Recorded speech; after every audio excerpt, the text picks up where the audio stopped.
Hi, I'm Alden. And I'm Calden. As you know, we're Good Twin, Bad Twin. We have this great connection. What we try to do here with Good Twin, Bad Twin is use our connection to connect with you in hopes that you'll take that connection and make your environment a little bit better. So what we've done today is we've reached out to an infection specialist, someone very, very qualified to talk to us about the vaccine, to hopefully give us some new information, our community or you guys, some information so that you can better assess whether or not you want to take the vaccine or not take the vaccine. Of course, we're not suggesting one way or the other. We'd like to provide you with more educated decision making. So again, we're providing information that would allow you to determine whether or not you want to participate with the vaccine or not. Good morning, Dr. Osiyemi. Good morning. You don't mind if I call you Dr. O, do you? That's what everybody calls me. Okay. 4, 3, 2, 1.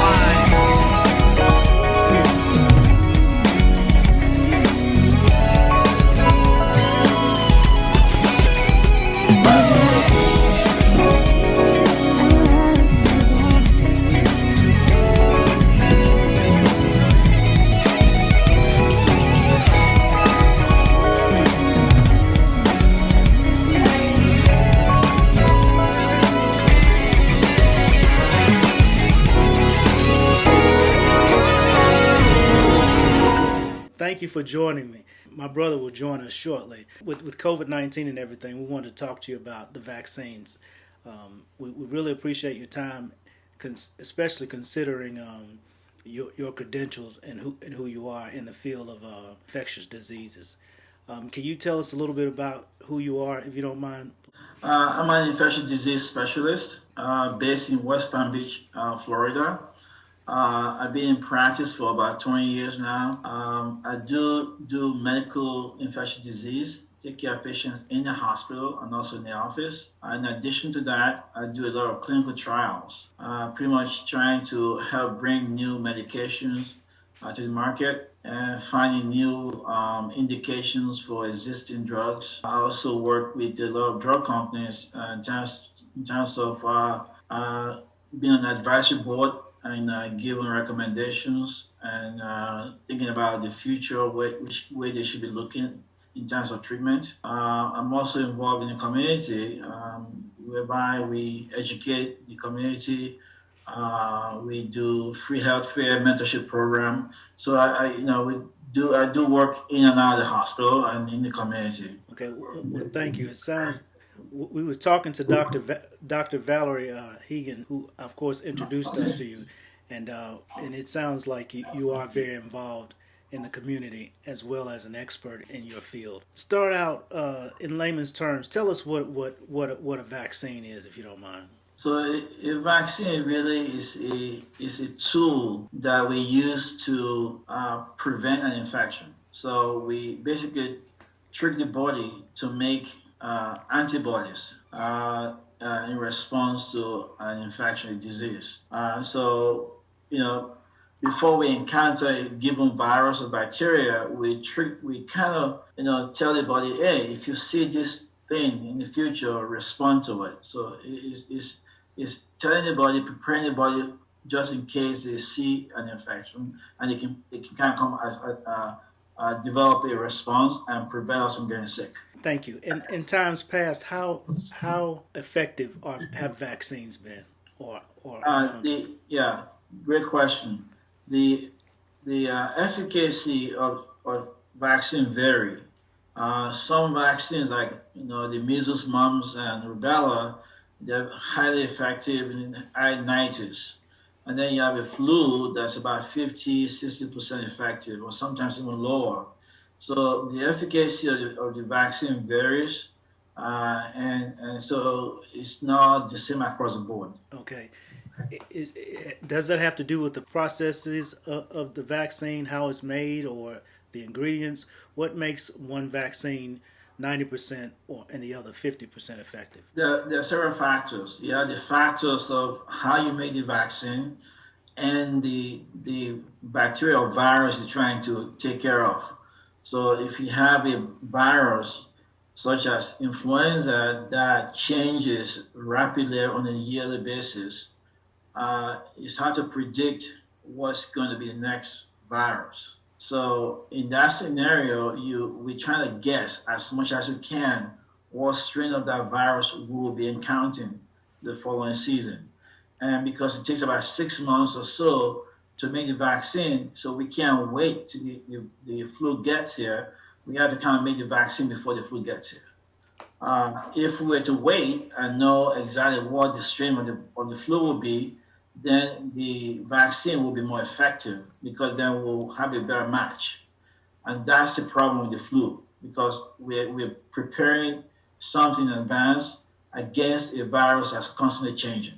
So that's why we are handicapped from that respect. Now, other viruses that doesn't change as much, then it's easy. So you know what you're getting, and you can actually prevent that effectively.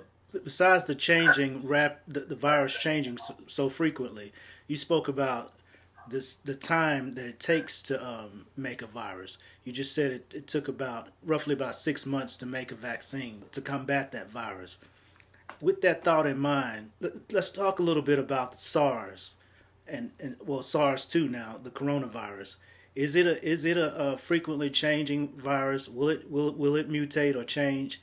One, and then two, how is it that we came out with this virus in 9 months? What is the process behind us acquiring this vaccine? That's a great question. So vaccines in general are made several ways. One way is to take a piece of the virus and just kind of take a piece of it and just purify it and just inject into people, and then people develop immunity against that. So when they see the real virus, they've seen a part of that virus before and they respond. Other ways is to take a DNA that makes that piece of the virus and we put it into a adenovirus, for example, that's been effectively neutralized, that cannot divide or that cannot cause disease. So we use that as a vector. So we put a little DNA that make a piece of the virus we're trying to target. We put inside this virus that cannot cause a disease, and we inject that into people. So that process takes several weeks and months and years to develop, months to develop.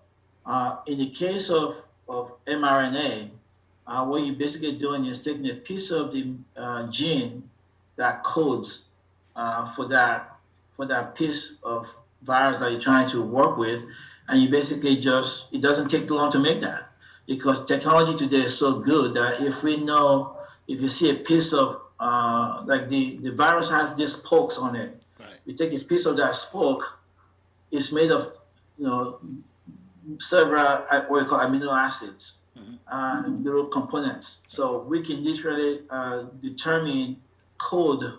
a code for those little molecules that make up that protein. That doesn't take long nowadays. Once we make that RNA, that code, we just basically put in a little fat envelope and just give us a vaccine. And that's how we had to come up with this very quickly, as opposed to the old way where you had to find a piece of the protein to look at, then code it, then make DNA, then find a virus that can put into it. Then, it's a long process. This way, we just, this is what we need to use to elicit the immune response.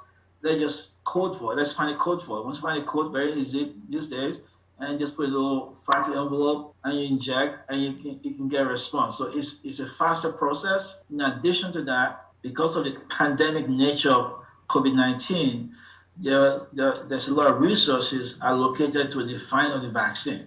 So everybody pulled together, everybody stopped everything that we're doing, and they basically focus on doing this. When you normally want to do a study, it takes several months to get a contract, to get, to find places that will do the study. It takes weeks and months to get all those things done. Nowadays, for COVID, because of the need to come up with a vaccine very quickly, contracts that would take you a month, 2 months, we can get it done 2 days. So everything we did it like around the clock because we needed to get this done very quickly. So in addition to the process of making the vaccine being not as difficult as prolonged, the process, the logistics, we also sped up. So everything was really at the warp speed, so to speak. but there was nothing we didn't cut any corners. It was just that we were working, at a very fast pace. We didn't just sit around waiting for next week to get anything done. You need to get paperwork done. You need to deliver tomorrow. You need to contact. We need to contact. So everybody was really, working together to make it happen. Okay, awesome. So the fact that we are in a pandemic loosens certain restrictions that and parameters that allowed you guys to work faster is what you're saying. Right. And when you think about it, all the vaccines that still use the old way of making the vaccine are not ready yet. The one that this mRNA is easier to make, like I said, Pfizer and Moderna both use the same technique. The ones that use the older techniques they don't have the information ready. They don't have the data yet because it takes a longer time to make those vaccines. That's why next year you'll get those results coming in. Before I ask, I have two questions. One, is this process safer than the old way? And two, what is explain what mRNA is? So generally, we all have a genetic coding in our body. So the body we are made of DNA. So DNA is really the code that gives you that code for the color of your eyes, right, the color of your hair, how tall you are, whether you have light skin, dark skin, whatever the case may be. So that DNA has a message, has coding on it. And in order to express that brown eye, it kind of replicates and turns to what called mRNA. It's the messenger RNA. So, if DNA turns to RNA, and the RNA then carries the message and translate that code into actual things, protein. So you go from DNA, you read the code, it turns to mRNA, which is the messenger. And the messenger basically takes the code from the DNA and then translate to what you really need to have, which is the brown eye or red eyes. Okay. And I think that was that was the question. So, in terms of the virus mutating, do you anticipate it changing like the flu virus? No, I mean there is some mutation that happens, but not as rapid as the flu. It's a different virus. With the flu, you have a lot of mixture going on. We don't really have that with this virus. It's not you're not gonna have that kind of changes that happens at all. Okay. So in terms of the new way, the new way with introducing the DNA as opposed to the old method, is one suggested to be safer than the other one? Now, the new way, even though it's called a new way of doing things, it's actually been work done for over the last 10 years with the same platform. It's just that this is the first time we've actually rolled an effective vaccine through that new method. If you remember the Zika virus, they've used the same method to make vaccine for Zika virus. So this way is something that we've been working on for the last 10 years. And you mentioned, the SARS, type 1, the MERS. Those are viruses in the same family, the coronavirus. So we've been working on this same way of making vaccine for quite a while now. But with the pandemic that came around, we really realized, this is probably the best way to go. And it turns out to be an effective way to go. Now, people are concerned about what does this do to their own DNA. This is mRNA. The way it works is we cover the mRNA in a little fatty envelope, and we inject that into the humans. Once it goes inside one cell. And once it goes inside your body's cell, it doesn't actually go into your nucleus. Your nucleus is a little compartment inside your cell where your DNA sits. So this mRNA doesn't go inside there. It stays outside of that nucleus where it has a message already. It just basically translates that message right there and tell your body to make those parts of that coronavirus, and then those gets made and it gets split into the blood, and your body start to make your body start to make immune system. So it doesn't interact with your DNA at all, which is the confusion people have. So this myth about that DNA changing our DNA, making us into some other human or something. I don't even understand that explanation, but Yeah, that's because this is mRNA, not the DNA. So mRNA will not interact with DNA. mRNA, the goal of the mRNA is to basically spit out the message. So okay, you want brown eyes, I'm gonna make you brown eyes. You want spikes on the coronavirus, I'm gonna make that. So that's just what it does.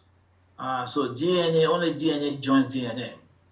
We're not using the DNA, we use mRNA, we use RNA.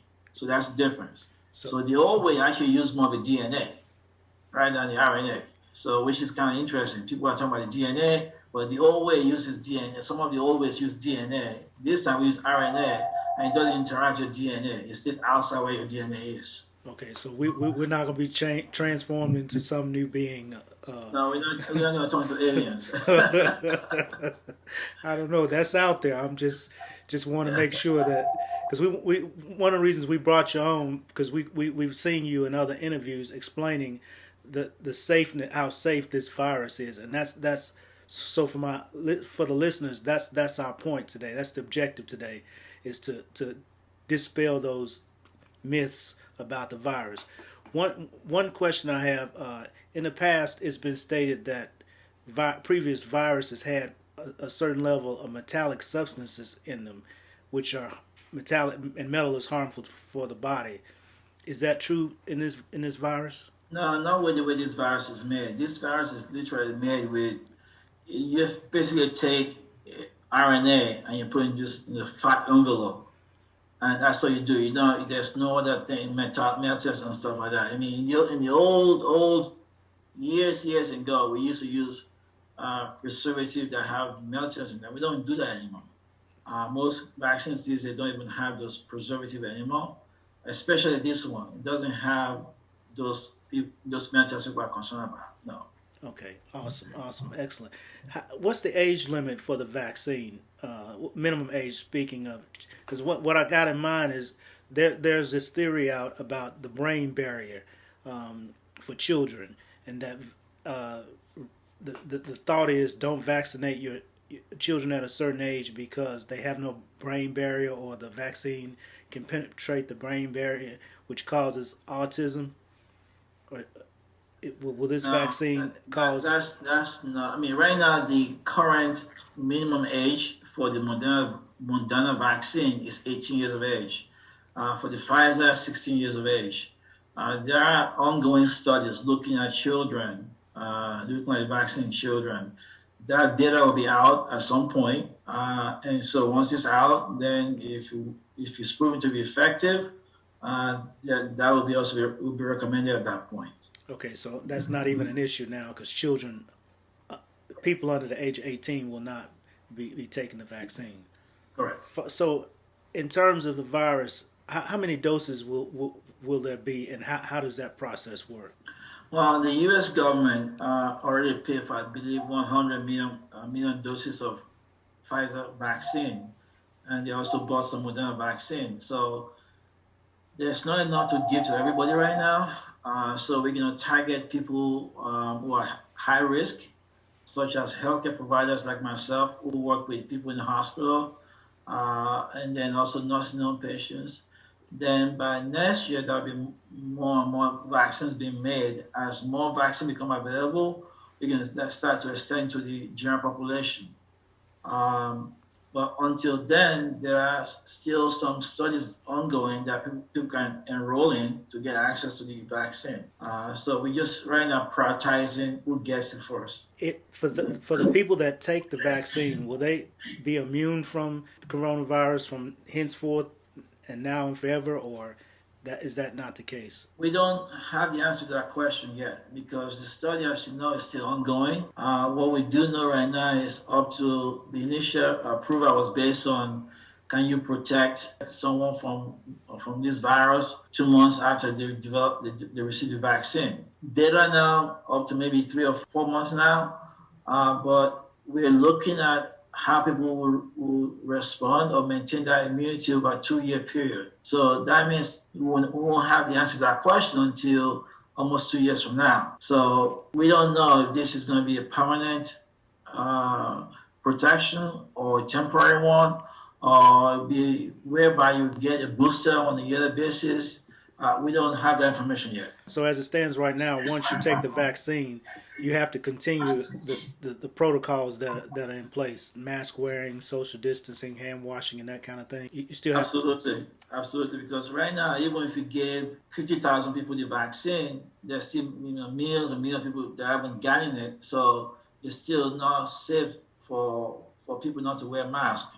So we have to make sure we have vaccinated enough people to remove those social distancing and mask wearing protocol. So right now, people still need to make sure they keep the social distancing and they wear their mask and wash their hands. Okay. Another side effect, I was reading a study, some case studies, and some people developed Bell's palsy. It was about, I forget the number in the study, but about 4 or 5 people, varying ages, developed Bell's palsy. Is that a side effect of the vaccine, or? They did about 3 cases in Moderna, and Pfizer had a couple of cases too. And all those patients, the Bell's palsy resolved.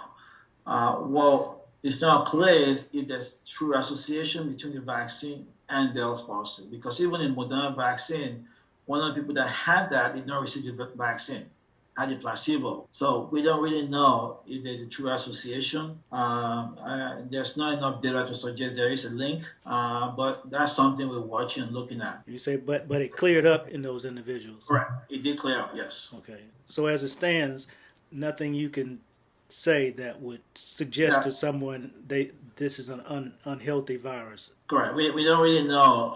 Like I said, from the Moderna vaccine, one person did not get the vaccine and had Bell's palsy, and 2 people who had the vaccine had it. So we don't know, whether it has anything to do with the vaccine or not, or those patients will have had Bell's palsy, whether or not they were in the study or not. Okay. Another thing that I heard about the virus, there are no chips, RDFI chips or microchips or anything, tiny chips that's going to be included with this virus? No, not at all. Okay, now that might sound ridiculous, but that is something that I'm just covering all the myths that. That's a good question. There's so many myths out there. People, if you remember back in the early days of the pandemic, people thought, Black folks don't get COVID-19. Right. Because, when it was just in China, but they forget we don't have too many Black people in China, and then all of a sudden we started to get it, and then all of a sudden go, it's meant to just infect Black folks, or then the vaccine comes around. So there's always a myth of what's going on. But interestingly enough, we are, Black folks are affected, and Latino folks are affected disproportionately than the white folks, and yet we are not engaged in the research. This vaccine trial for Pfizer, I think about 9.1% of the participants were Black, and yet when you look at who's more likely to get severe disease, they're Blacks. Right. So we don't want to, if you don't engage in the vaccine or in the treatment research, and then they want to get sick, how are we going to get better? So this is something that's given to everyone. So it's not like they're just trying to get rid of a population. You know what I mean? So if you just test in one population and giving the drug to one population, there might be some concern. But everybody's, whether you're Latino, Asian, Black, everybody's given opportunity. So you can't possibly be doing something illegal or wrong with the vaccine.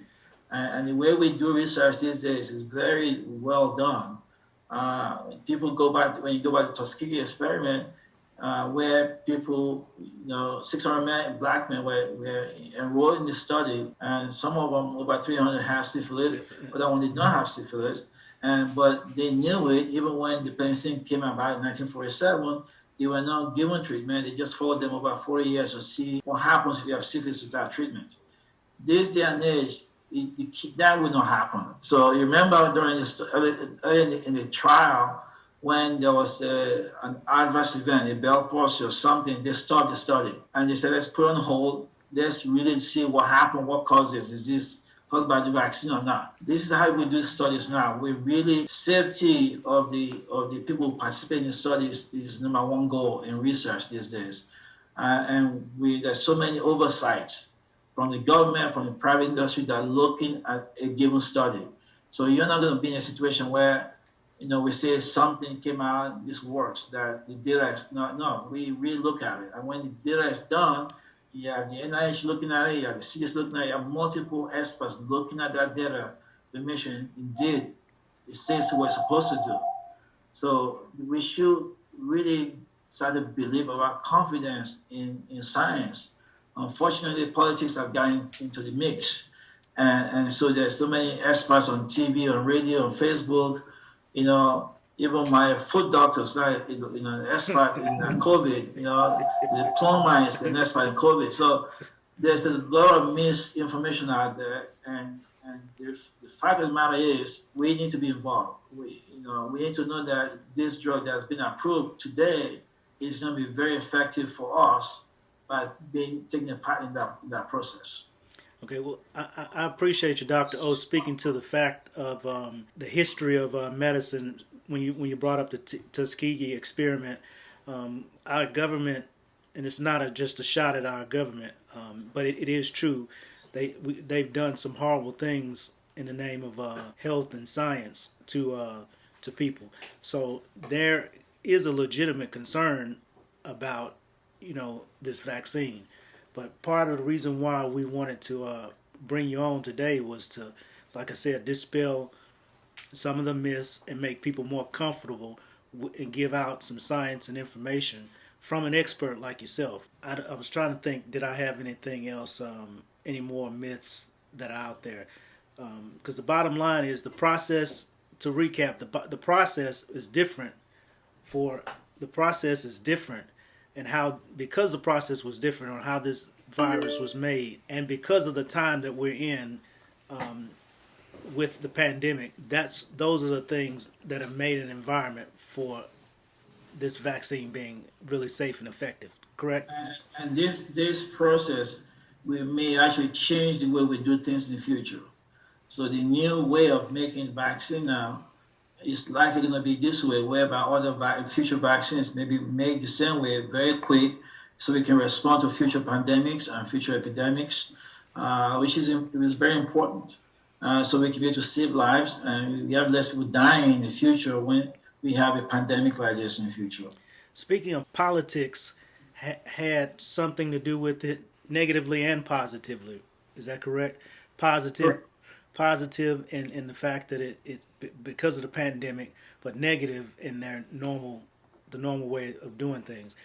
In the future, do you think politics will have their hand in how vaccines or how processes work in future pandemics, if there are one?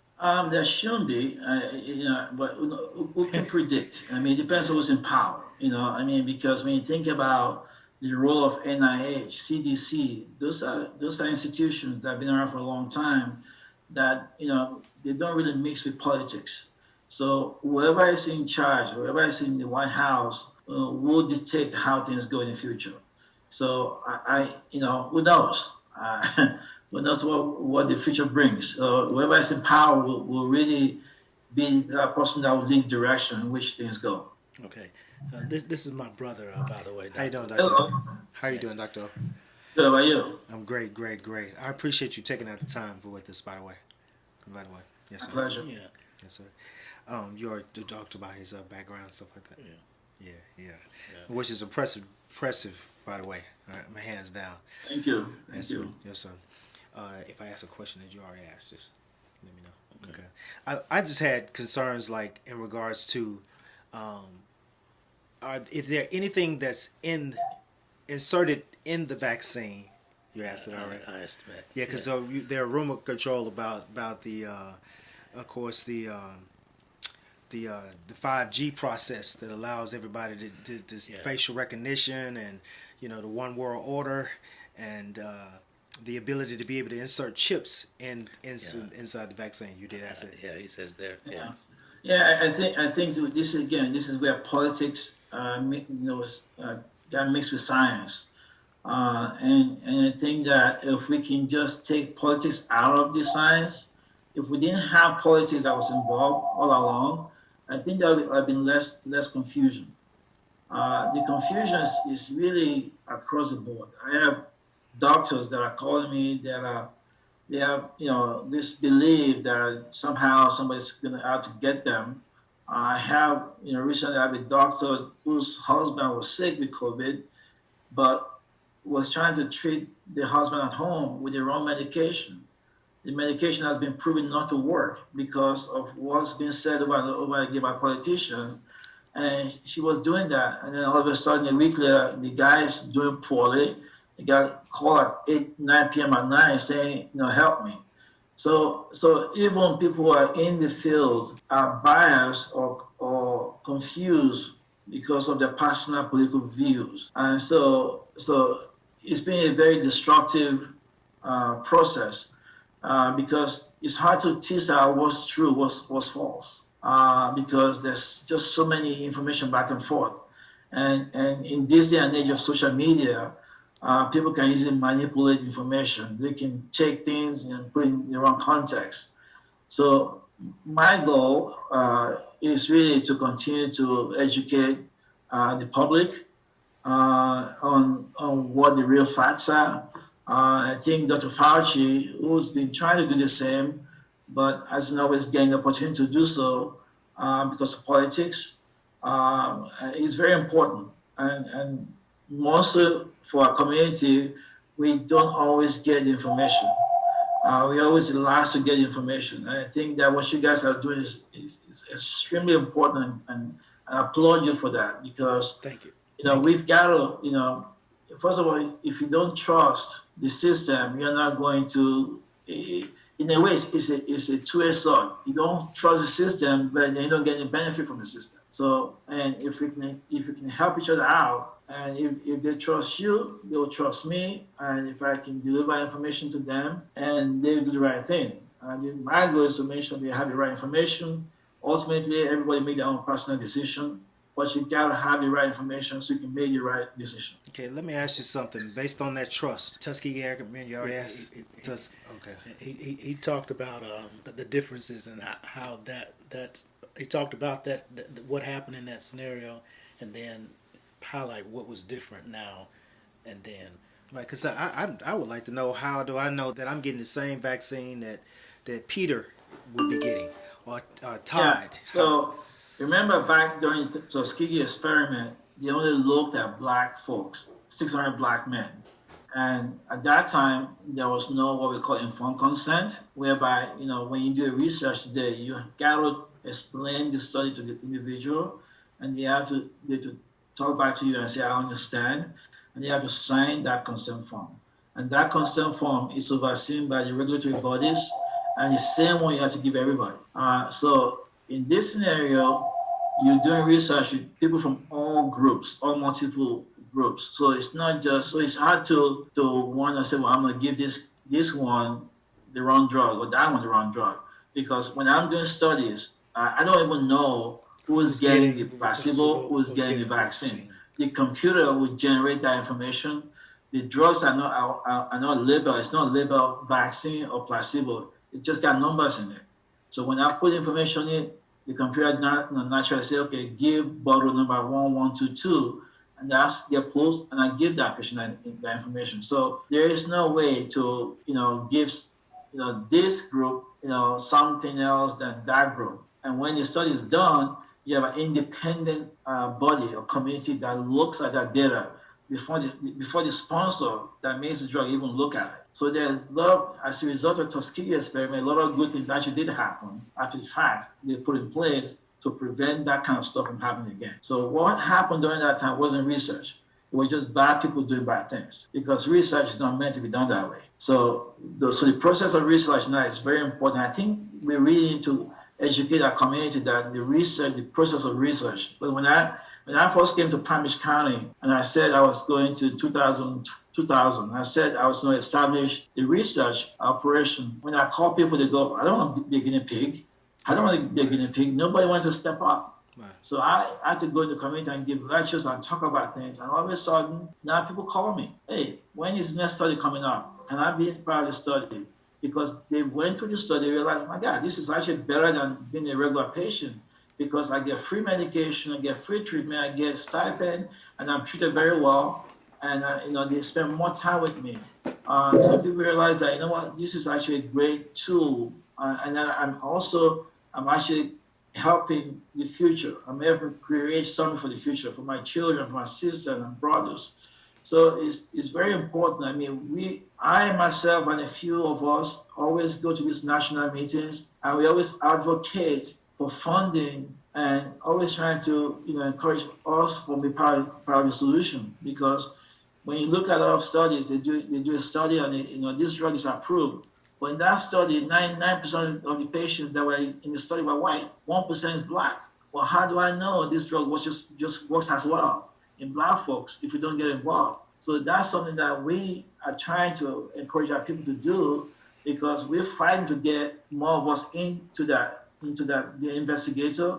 We're also trying to get part of our community to be involved, so we can truly know that the drug they're going to be getting 5 years down the road or 2 years down the road actually works very well. If you think about high blood pressure, we know certain drugs work better in blacks than others. If we don't do that kind of study, we will never know that. So it's very important that we understand that in today's world, we've got to be involved so that we know that what we're going to be taking for years and years later is going to be very effective when we take it. When people get involved in studies, if something happened adversely or goes the way you didn't want it to happen, are there things set in place to protect them or compensate them, medical attention for that illness for the rest of their life or something? Yeah, great question. So we put safety things in place for every study. So if you have, there's certain things to look at that what we call indicators. So if we see that it's a side effect, we will stop the medication